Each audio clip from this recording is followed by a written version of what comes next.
Hi! So we're going to try something new today, and we're going to do a video instead of typing. This is definitely something out of our comfort zone, but we thought, why not? Let's give it a go. Right? Yeah, sure. What do we do first? I think we should talk about the accommodations where we stayed. We stayed, what was the place called? The Cabana Bay. Cabana Bay Resort. Cabana Bay Resort. Yep. I guess first we should mention how on our way Right down, out there. we stopped at a Holiday Inn in Stockbridge, Alabama, and it was fine. It was a handicapped accessible room, plenty of outlets, which is always a bonus for us because we have to charge 1,000 things during the night. But it didn't have a lot of space. It was a handicapped accessible room. The bathroom was really big. That was nice. But it just fitting her chair in where we're going to have her sleep is a little bit more difficult than what I would have preferred. But it was fine. It was good. But then back to the Cabana Bay, which is where we stayed at in Universal, at Universal Studios in Orlando. Overall, it was amazing. We really liked it. Right? Yeah. We actually we stayed in the same room.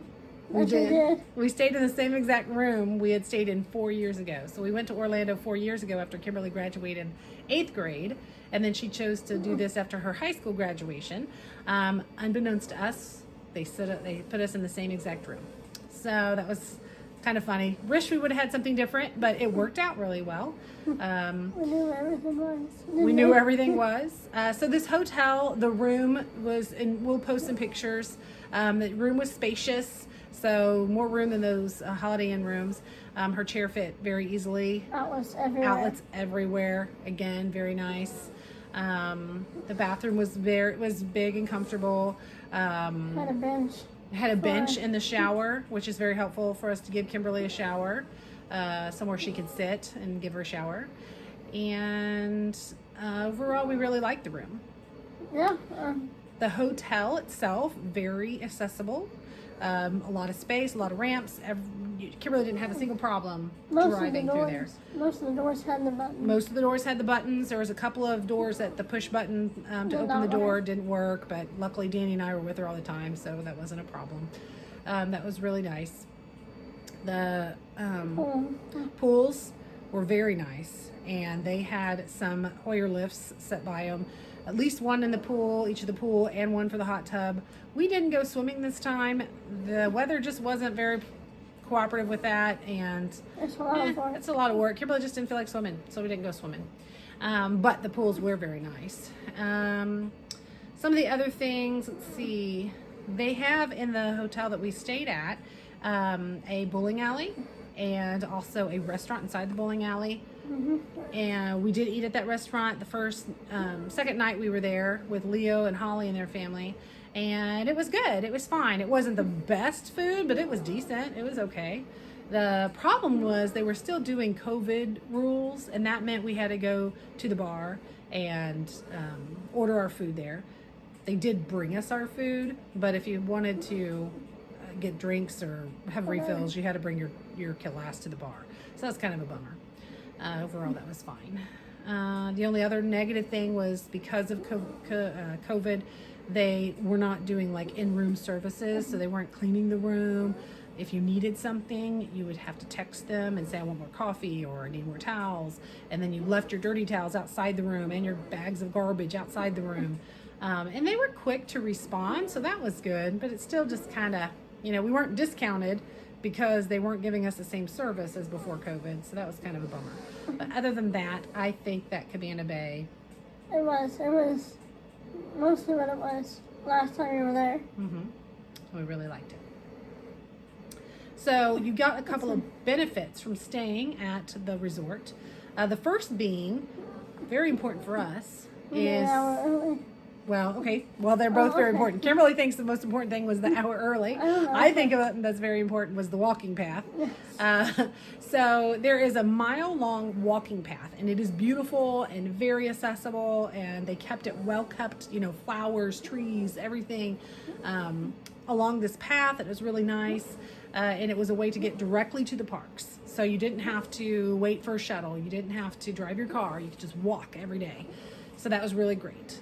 And we utilized that every single time.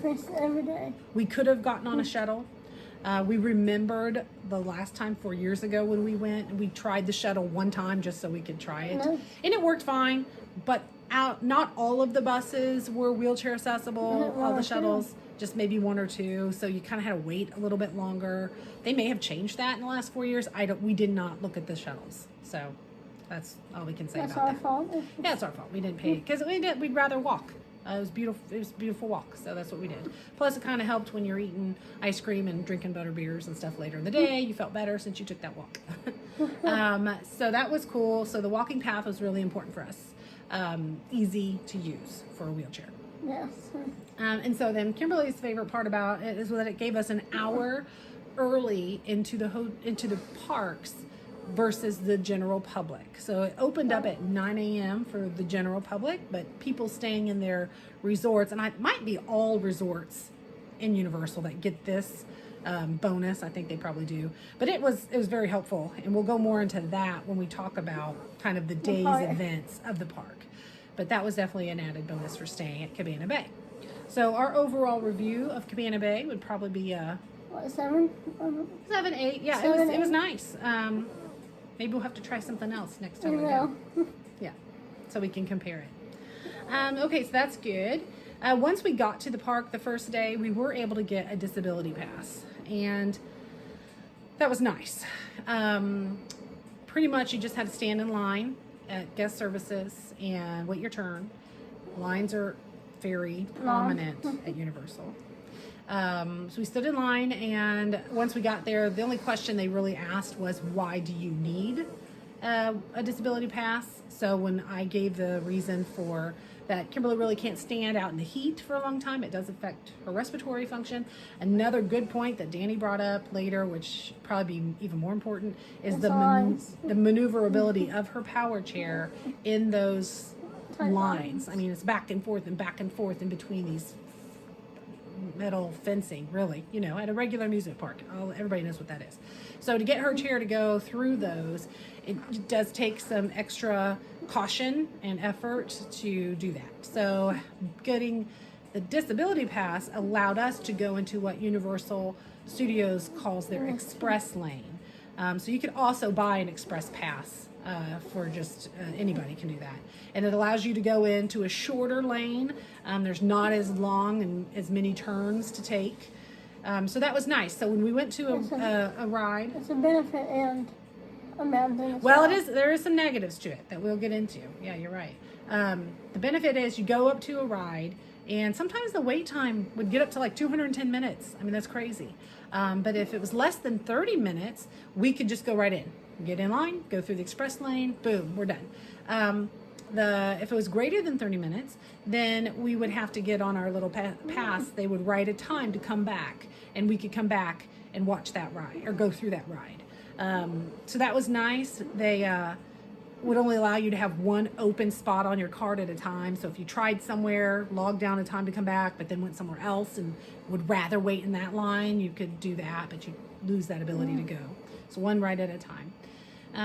So And you can go on the 30 minutes as well as having more time. You can go, like if it's less than 30 minutes, yes. While you have that written down. Yeah, you can go on other rides if they're less than 30 minutes. Very good point. If they're less than 30 minutes, you don't have to do that on your pass. You just go right through the ride. So that was good. It also allowed us to, family and extended family could go use this pass. So Leo, my brother Leo and his family were with us, and there were 5 of them. So we had a total of 8 people that could go with us. So it was kind of a benefit that we all got to stay together. Now, of course, a lot of the more popular rides, if you're just standing in line, Kimberly has no reason to do that. She can't ride the ride. So we did not get to use that pass for those kinds of rides. When this came useful was to do the mainly things in Harry Potter. If you like Harry Potter fans, Yes, that's a good point. Go ahead and tell them. If you like Harry Potter fans, you might as well not go. There's nothing. If you're in a power chair like Kimberly, let's make sure to put that. Yes. Most of the things that Kimberly could physically do in her power chair are in Harry Potter or in the Wizarding World of Harry Potter. I really can't think of, besides looking around, and There's nothing- eating at different restaurants. There's no There's really entertainment. no other entertainment that she can do besides Harry Potter. So if you're not a Harry Potter fan and you're in a power chair have- or disabled enough that you cannot ride a regular ride, Well, they have. you might look into other options because it's kind of expensive to just walk around and do nothing. No, they do have those little push chairs that you can transfer. Yes, yourself. if you're able to transfer out of a power chair, or if you can hold on, if you've got upper body strength and can, there's other options. But if you're in a power chair and you're stuck in this Can't power move. chair and you can't move and you can't hold on, then don't. No. Unless you're a Harry Potter fan. If you're a Harry Potter fan, yeah, do it. It's amazing. Amazing. Right? Yes. Okay. It is. Okay, so we're back to, so that was the disability pass. It was definitely an added feature and something that was very useful for us. So talking about our day plan, what did we learn? Not be afraid of the weather. Don't be afraid of the weather. Do not let the weather keep you in your hotel. That was a big mistake on our part. We let that stop us on our very first day there. We waited, and it didn't even end up raining, but we waited and didn't get to the park till 9:30, and then, it was a massive amount of people, and We have it here. yes, we do. A massive amount of people that we could barely even walk with Kimberly's power chair to get through, so that was miserable. So we figured out what to do. Yes. You leave your hotel at 7 a.m. You do. You get up You and get up and you get ready, and you leave your hotel room at 7. You get to the park's security, very easy, about 7:25. You get through security, which they were very nice, didn't really do a lot, just kind of looked through our bags, didn't ask too many questions. Got in line at the Universal to get in by 7:30, 7:35, and then they started letting people in by 7:45 when actually they weren't going to open till 8. So as long as you got there that early, the lines were short. You could get right in, and then you had a good 2 hours. You had probably from 8 to 10 where you could go do stuff. The lines weren't crazy. You could ride rides if there were big rides you wanted to ride. You could get in line and do that, and that was working out. So you go and you spend time from 8 to 10:30 doing what you want to do at the park. And by that time, you don't get lunch. And then at 10:30, you start thinking about lunch. So don't eat breakfast, maybe. Eat lunch early. Kind of eat outside of the normal eating times because, Especially Harry Potter. yeah, especially in Harry Potter world, the leaky cauldron, 3 broomsticks, long time, long wait. So we learned that you could make reservations for lunch and for dinner at the different restaurants at the park, and that way you have them. If you don't use them, if you can go into somewhere and get a meal, then you could do that and just cancel the reservations. But at least you have somewhere you can go eat, because that first day we waited and ate It was at 2 hours. Was it at Leaky Cauldron? Yeah. One of them. Yeah. Yeah. I think it was Leaky Cauldron, and we literally waited for probably an hour and a half in line, and then by the time we got sat down, it was probably another hour. Yeah. So it was a long time. So we don't recommend that. If you want to eat at the Harry Potter World places, eat at there dinner. at supper time. Much less wait. Still take a while, but it's like the line to get to your table was shorter. You might have waited still a long time sitting down, but at least you're sitting down then, And the AC. in the AC. So it's okay. Wear a jacket there. Bring a jacket. Some people get really cold in the air conditioning. So anyway, that's we would from 10:30 to 12:30. We're finding somewhere to eat lunch. We're going to eat lunch. A lot of times, if you go off the beaten path, not in Harry Potter is what I mean, and all the other areas of the whole Universal Studio Parks, you're going to have a little bit of a less wait time. So that's good. And then around 12:30, 1 o'clock, we're headed back to our hotel. Because from 1 to 4:30 or so, anywhere between 4 and 5, we're staying at our hotel in the air conditioned, out of the heat. You could go swimming, out of the people. You could go swimming. Just rest for the day, get recharged, and then literally get recharged. Everything. So then you go back to the parks around 4:30, 5 o'clock. The crowd is still pretty heavy at that time, but. Some people are leaving. Some people are leaving. People are eating dinner, things like that. Again, you try to find somewhere to eat supper, whether you have a reservation or not. If you're going to do reservations at City Walk, I would make them for supper. I would make them for like 8 p.m. if you don't have small children. If you have small children, I don't know what to Just tell a you. thought. Yeah, you can make them for whatever time works for you. But I think if you didn't eat till 8, the park closes at 8. One of them closes at 8. One of them closes at 9. So by that time, things are kind of slowing down and go get something to eat. But other than that, we did what they called the quick meal service, a prepaid plan for our meal. Definitely saved us $1 or $2. It allowed you to get 1 meal, 1 snack, 1 drink a day. They didn't care with the drinks and the snacks if you did all snacks, all drinks. The big downfall of that plan is the lines to get these snacks and drinks throughout the park Oh, so are limited. long. You're limited to where you can go, and the line is so long. But one of the things you could get was butterbeer, and that was amazing. It And was delicious. yeah, the frozen butterbeers are better than the regular, in our opinion. In all of our party's opinion, really, I think. But, so that was good. I didn't come off for that. This way? Mm-hmm. Okay. So that was pretty much the things. And then Kimberly's going to go into a little bit more detail about the things that we talked about, how with the being in a power chair, not having a lot of mobility, what does Kimberly do all day at the Universal Studios and the Wizarding World? I can ride the Hogwarts Express. It's the train that goes from each of the parts. That's in Harry Potter. And we can do the wands. I have. So talk about the wands. Kimberly got a wand 4 years 4 ago years. when we were there from Ollivanders, and it's an interactive wand. And you can So- go in there. It's, Yeah, they're life guaranteed. So when we came back 4 years later, we wanted to make sure it could It still was. be used. and if it doesn't, they'll fix it for. Yeah, they'll fix it for free if it doesn't still work. So, and it did.